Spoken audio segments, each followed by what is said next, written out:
Golden buttons తయారు చేయు విధానం. ముందుగా ఒక బౌల్లో 55 గ్రాముల బటర్, అలాగే 50 గ్రాముల పంచదార పౌడర్ వేసి కలిపి, తర్వాత ఇందులో కొంచెం వెనిలా ఎసెన్స్ మరియు ఒక కోడిగుడ్డు సొనలో సగం పోసి కలిపేసుకోవాలి. తర్వాత 140 గ్రాముల మైదా పిండి వేసి పిండి ముద్దలాగా మంచిగా కలుపుకొని దీనిని ఒక 10 నిమిషాల పాటు ఫ్రిడ్జ్లో పెట్టి తర్వాత బయటికి తీసి పొడిపిండి చల్లుకొని ఇలా చూపించే విధంగా రోల్ చేసుకోవాలి. దీనిపై బ్రౌన్ షుగర్ చల్లుకొని చపాతీ కర్రతో ఒకసారి రోల్ చేసి బటన్ షేప్లో ఉన్న కటర్తో ఇలా కట్ చేసి అన్నింటినీ బేకింగ్ ట్రేలో అమర్చుకోవాలి.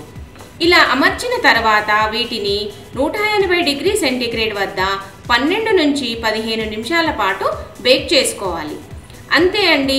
చూడడానికి బటన్స్ మాదిరిగా ఉన్న ఈ గోల్డెన్ బటన్స్ను మీ పిల్లలకు పెట్టండి, ఎంతో ఇష్టంగా తింటారు.